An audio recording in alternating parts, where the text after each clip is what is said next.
Good evening everyone. Mayam ngasi nungdang pung 9 makharam tare. Ado ai huji ngauthong tawgai tawbani abako. Ngauthong tawgai na mayan purumak seme aduga somda khangju thangana thamya abako. Ado si marak sikai puska amani kha chahige. Ado puska se chaba oiraga ado idum sok tawraga adu ngauba howdorabani abako. Ado pung 9 makharam tadi tawre abane. Do mayam do ai huji ngauba howrage.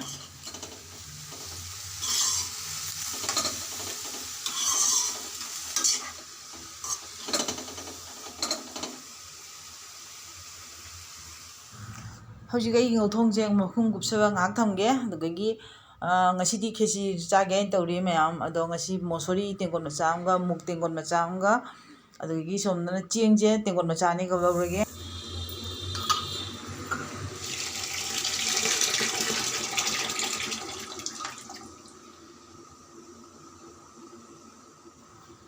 mayam ai somda ngauthong ngauri dei side amadana sangomje bonthokna thamge abako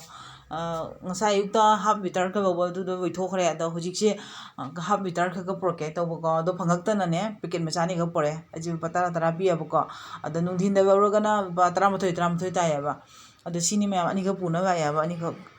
da sije bonthokna thamawrage asigi ngauthong je ngauringe somoi siga ko mayam ngasigi khesirse karigi thongino haibaduga monogi mamanabi amaka Canada nupi mchanga ba iya bako manga chadaba aduna magi khesir ga ngauthong ga thongbi bane abako ando mayam jingsi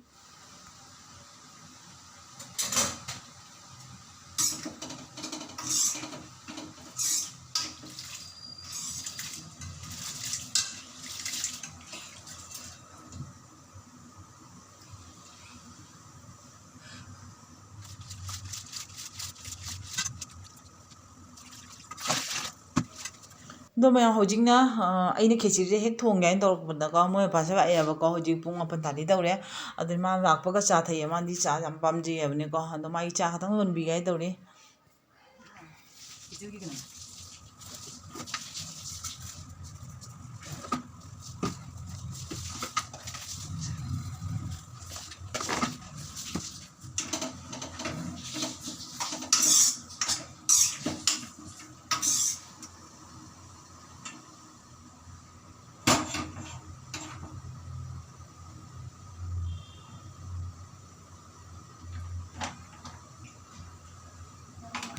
do mayam ai huji moy pa gi cha je pibiro rage abako ma cha ngai na beirabani aba lakpaga ma cha thangning nuine aba mayam se mai cha pibiro rage abako chak thong thong na mayam ni thabak thoi je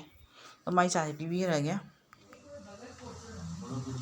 do mayam ai huji ngauthong siga dum jengang katanga maroi degi moro khatang tani aba thak te base sumai thang dum ngaudrabani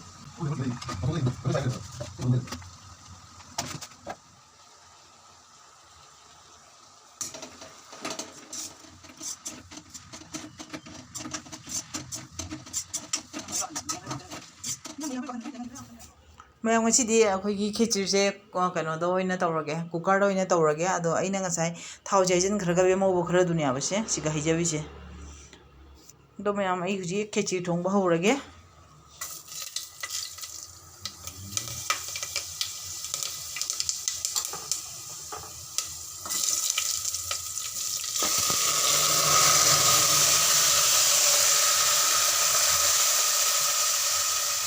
mayam ai huji ai khechise sombas to sangare ko ngaugi gyaba ado kashum weitre ngasi jenum chu weitre abane mathak de jenum do jamna kana tawdre hektre abane pamuna ado dum tespata ga methi raga adugagi tibu khutang hapchabaga dum sok tawraga ngaure abako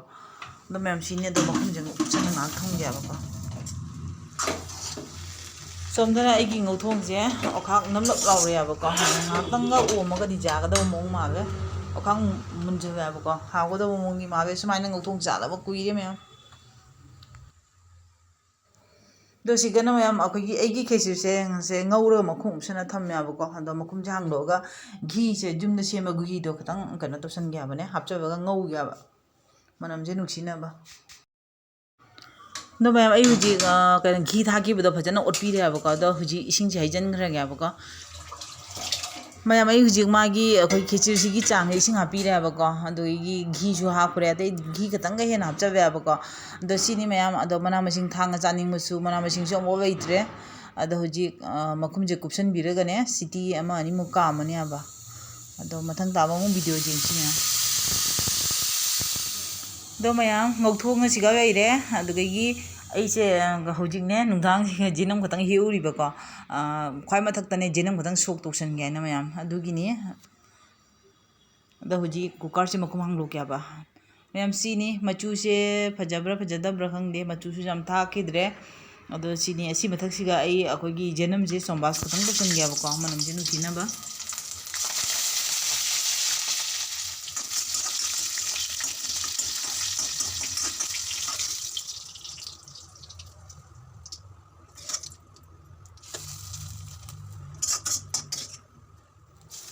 ꯑꯗꯣ ꯃꯌꯥꯝ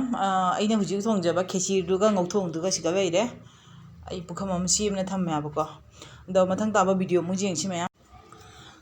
ꯍꯧꯖꯤꯛꯅ ꯑꯩꯈꯣꯏ ꯈꯦꯆꯤꯗ ꯊꯣꯡꯅꯕ ꯊꯣꯛꯑꯝꯃꯦꯀꯣ ꯆꯥꯛ ꯏꯟꯖꯥꯡꯁꯦ ꯂꯣꯏꯔꯒ mono ꯑꯩꯈꯣꯏꯅꯤ ꯗꯨꯀꯥꯟꯗ ꯊꯣꯛꯂꯛꯏꯕꯀꯣ ꯍꯌꯦꯡꯁꯦ ꯃꯥꯒꯤ ꯕꯥꯔꯗꯦꯅꯤ ꯁꯒꯣꯜꯁꯦꯟ ꯅꯨꯃꯤꯠꯁꯦ ꯑꯗꯣ ꯃꯥꯒꯤ ꯀꯦꯛꯀꯗꯤ ꯀꯛꯑꯔꯣꯏꯀꯣ ꯃꯥꯒꯤ ꯃꯃꯥꯟꯅꯕ ꯃꯌꯥꯝꯅ ꯃꯣꯏ ꯀꯩꯅꯣꯗ ꯀ꯭ꯂꯥꯁ ꯃꯅꯨꯡꯗ ꯃꯣꯏ ꯁ꯭ꯇꯨꯗꯦꯟ ꯃꯌꯥꯝꯅ ꯑꯗꯨꯝ ꯃꯣꯏ ꯃꯌꯥꯝꯅ ꯄꯩꯁꯥ ꯈꯥꯏꯅꯔꯒ ꯀꯛꯀꯅꯤ ꯍꯥꯏꯌꯦꯕꯀꯣ ꯀꯦꯛ ꯇꯣꯉꯥꯟꯅ ꯀꯛꯑꯣꯏꯅ ꯍꯥꯏꯌꯦꯕ ꯑꯗꯣ ꯃꯣꯏꯗ ꯌꯦꯟꯕꯤꯕꯒꯤꯗꯃꯛꯇ ꯆꯣꯀ꯭ꯂꯦꯠ ꯄꯦꯀꯦꯠ ꯑꯃꯈꯛ ꯂꯧꯒꯦꯅ ꯂꯥꯛꯑꯦꯕꯀꯣ ꯃꯥꯏ ꯆꯣꯀ꯭ꯂꯦꯠꯁꯦ ꯁꯤ ꯑꯣꯏꯅ ꯈꯜꯂꯦ ꯑꯗꯣ 450 ꯍꯥꯏꯕꯗꯒꯤ 350ꯗ ꯃꯥ ꯄꯤꯔꯦꯕꯀꯣ ꯑꯗꯣ ꯁꯤꯅꯤ ꯃꯌꯥꯝ ꯁꯤ ꯑꯣꯏꯅ ꯄꯨꯕꯤꯈ꯭ꯔꯒꯦ ꯑꯗꯣ ꯃꯅꯨꯡꯗ 70ꯒ ꯆꯠꯂꯦ ꯍꯥꯏꯕꯅꯦ ꯑꯗꯣ ꯃꯥ ꯑꯣꯛꯀꯅꯤꯅ ꯍꯥꯏꯌꯦꯕ ꯑꯗꯣ ꯁꯤ ꯑꯣꯏꯅ ꯄꯨꯔꯒꯦ ꯃꯌꯥꯝ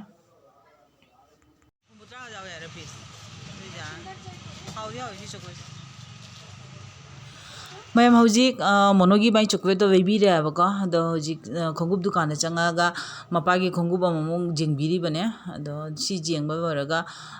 ꯌꯨꯝꯗ ꯑꯗꯨꯝ ꯈꯣꯡꯎꯞꯇꯣ ꯃꯌꯥꯝꯗ ꯖꯦꯡꯍꯟꯖꯔꯒꯦ ꯑꯗꯣ ꯌꯨꯝ ꯌꯧꯔꯒ ꯑꯃꯨꯛ ꯃꯌꯥꯝ ꯚꯤꯗꯤꯑꯣꯗꯣ ꯌꯦꯡꯃꯤꯟꯅꯔꯁꯤ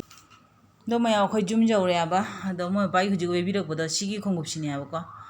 ꯑꯗꯣ ꯃꯌꯥꯝ ꯑꯗꯨꯝ ꯐꯕꯨꯗꯤ ꯐꯩ ꯃꯥꯅ ꯌꯥꯝ ꯐꯅ ꯍꯥꯏꯔꯛꯑꯦꯕꯀꯣ ꯑꯗꯣ ꯁꯤꯒꯗꯤ ꯑꯃꯅꯦꯁꯨ ꯄꯣꯠ ꯐꯁꯨ ꯐꯩꯌꯦꯕꯀꯣ ꯃꯌꯥꯝ ꯁꯤꯅꯤ ꯄꯨꯕꯤꯔꯛꯏꯗꯣ ꯑꯗꯣ ꯂꯨꯄꯥ ꯀꯌꯥ ꯇꯥꯔꯝꯒꯅꯤ ꯃꯌꯥꯝ ꯀꯣꯃꯦꯟꯗ ꯑꯗꯨꯝ ꯍꯥꯏꯔꯛꯑꯣꯕ ꯃꯌꯥꯝ ꯑꯩꯅ ꯍꯧꯖꯤꯛꯅꯦ ꯃꯣꯅꯣꯒ ꯅꯨꯄꯤ ꯃꯆꯥꯁꯦ ꯆꯥꯛ ꯂꯥꯝꯖꯜꯂꯦꯕ ꯄꯨꯡ 10:30 ꯇꯥꯗꯣꯔꯦ ꯍꯥꯏꯅ ꯆꯥꯛ ꯄꯤꯖꯊꯣꯛꯑꯦ